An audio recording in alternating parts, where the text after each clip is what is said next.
Təsəvvür edin, 1932-ci ildir, siz Florida ştatında kənardan çox adi görünən bir evə daxil olursunuz. Yəni, tipik bir Amerika ailəsinin evinə.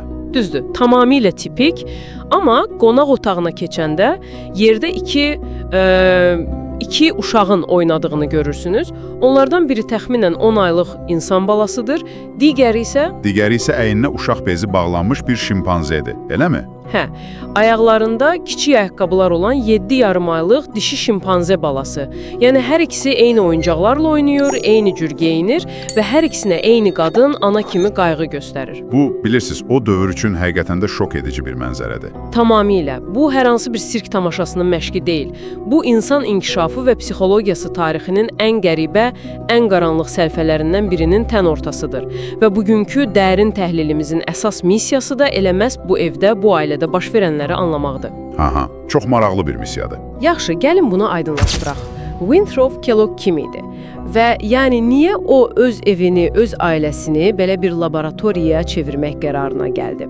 Çünki mənbələri oxuyanda adamın ağlına ilk gələn sual bu olur ki, hansı ata öz doğma oğlunun, Donald'ın yanına vəhşi bir heyvanı gətirib onlara əkiz kimi yanaşar? Baxın, bunun səbəbini anlamaq üçün o dövrün elmi ab-havasına baxmalıyıq. Xüsusən də behavioralizm, yəni davranışçılıq cərəyanına.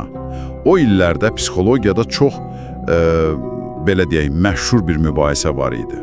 Yoxsa biz tamamilə ətraf mühitin formalaşdırdığı boş bir lövhəyik. Kellogg inanırdı ki, ətraf mühit hər şeydir.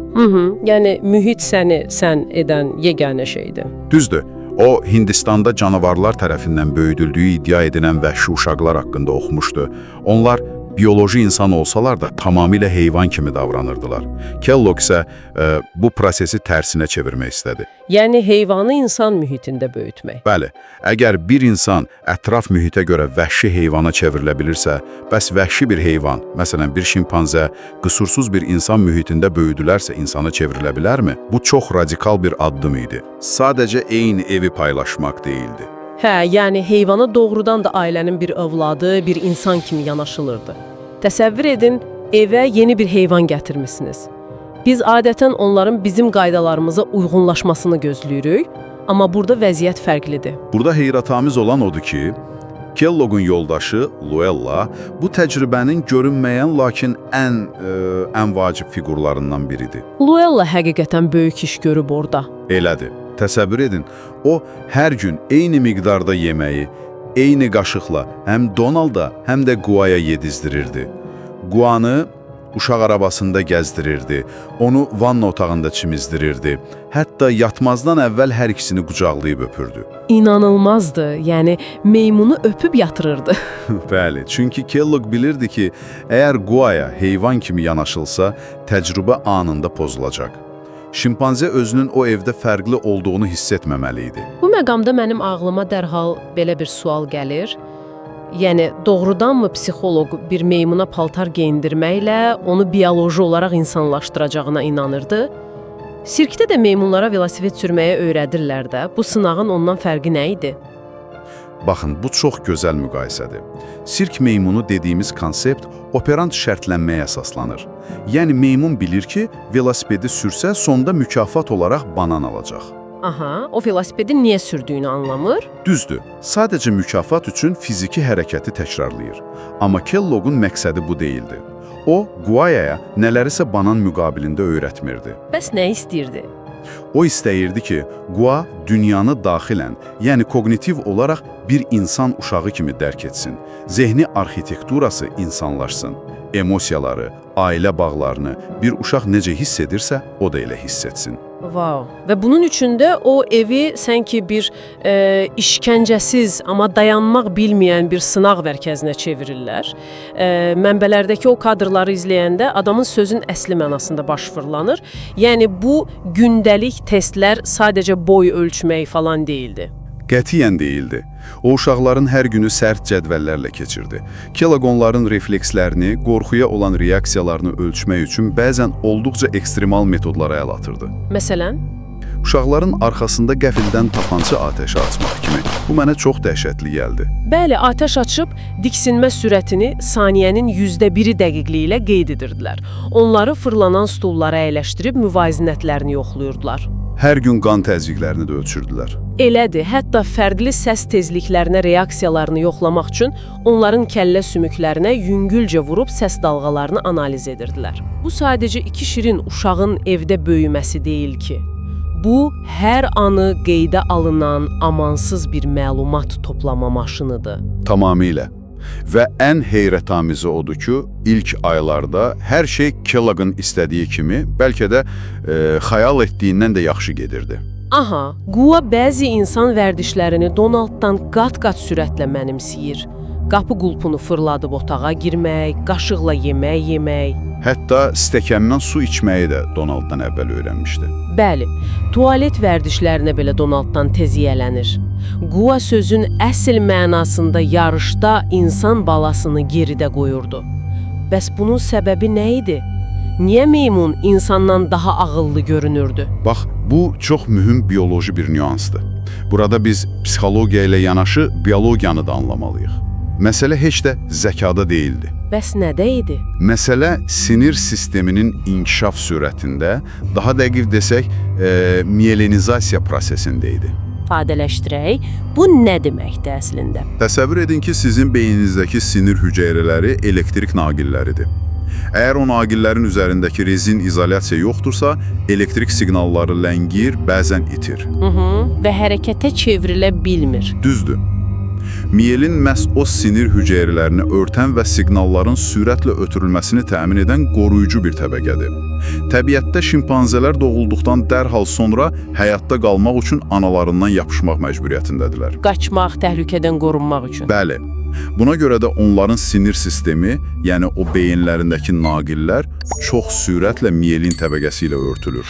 Motor bacarıqları çox erkən inkişaf edir. Amma insan belə deyil axı. Biz bioloji olaraq sanki çox yarımçıq doğuluruq. Tamamilə razıyam. İnsan beyninin inkişafı əsasən ana bətnindən kənarda, illər ərzində baş verir. Buna görə də 10 aylıq Donald hələ yeni-yeni ayaq üstə durmağa çalışarkən... Gua artıq mürəkkəb hərəkətlər edirdi. Qapını açırdı. Bəli, və bu Kellogg'u çox ruhlandırdı. O elə bilirdi ki, Gua daxilən insanlaşır. Amma əslində bu sadəcə biolojik üstünlükdür. Aha. Deməli, Gua'nın bu uğurları əslində onun bədəninin bioloji cəhətdən hərəkətlərə hazır olmasından irəli gəlirdi. Çox maraqlıdır. Amma yəni biz həmişə insanın meymuna necə təsir edəcəyindən danışırıq. Aha, bu təcrübənin əsas sualıdır. Bəli. Amma burada məsələ həqiqətən maraqlı olur. Bəs təsir əks istiqamətdə işləyə bilərmi? İnsanın meymuna təsir etməsini gözləyirik. Bəs meymun insana nə edir? Bax, məhz burada təcrübə bütün elmi fərziyyələri darmadağın edən bir divara çırpılır. Mənbələrimizdə qəribə dönüş adlandırılan hissə də məhz budur. Düşünürük ki, insan zəkası həmişə dominantdır. Əgər otağa insan və heyvan qoysanız, heyvan insana tabe olub onu təqlid edəcək. Kellogg da belə fərz edirdi. Yəni Donald Gua üçün bir rol modeli olacaq. Düzdür, amma reallıqda tam əksi baş verdi. Donald Gua'nı insanlaşdırmadı, əksinə Gua Donaldı öz səviyyəsinə heyvani instinktlərə çəkməyə başladı. İnanılmazdır. Və bu geriləmə elə-belə yüngül bir davranış dəyişikliyi deyildi. Donaldın reaksiyalarını oxuduqca beynim dondu. Öz yaşındakı uşaqlar artıq ana, ata deməyə başladığı halda... Donald danışmağı rədd edirdi. Bəli, o nəsə istəyəndə Gua kimi boğaz səsləri çıxarırdı. Yemək istəyəndə meymunlar kimi inildəyirdi. Təsəvvür edirsiniz, acan bir uşaq ağlamaq əvəzinə kəsik-kəsik səslər çıxarır. Bu dəhşətli bir mənzərədir, həqiqətən. Hətta gəzmək məsələsi belə dəyişmişdi. Donald ayaq üstə yeriməyə əvəzinə, dördəlli şəkildə sürünməyə üstünlük verirdi. Gua kimisə düşləməyə çalışanda, Donald da əsəbiləşəndə insanları dişləyirdi. Uşaq sözün əsl mənasında şimpanziyə çevrilirdi. Əgər bunu daha böyük mənzərə ilə əlaqələndirsək, bu bizə insan öyrənmə prosesi üçün çox sarsıdıcı bir faktı göstərir. Biz zənn edirik ki, valideynlər qaydaları diktə edir və uşaq buna uyğun formalaşır. Amma elə deyil. Xeyr, psixologiyada sosial öyrənmə, yəni həmyaşıdların təsiri çox güclü bir fenomendir. Uşaq sağ qalma strategiyasını öz həmyaşıdından öyrənir Və Donald üçün o mühitdə həmyaşıt kim idi? Gua idi, eyni boyda olan bacısı. Düzdür. Və bayaq danışdığımız o bioloji üstünlüyü xatırlayın. Gua daha sürətli, daha çevik idi. Donald'un beyni vəziyyəti belə analiz edirdi. Bu mühitdə uğur qazanan fiqur odur. Deməli, mən də onun kimi davranmalıyam. Wow. Yəni yaşamaq üçün optimal yol Gua olmaq idi. Dinləyicilərimiz üçün də bu çox maraqlı olar. Sizin üçün burada ən çox diqqət çəkən məqam nədir? İnsan təbiətinin bu qədər kövrək olmasıdırmı? Yəni, bir neçə ay fərqli bir növlə yaşamaq insan öz bioloji proqramını unudaraq tamam başqa bir canlı kimi davranması üçün kifayət edir.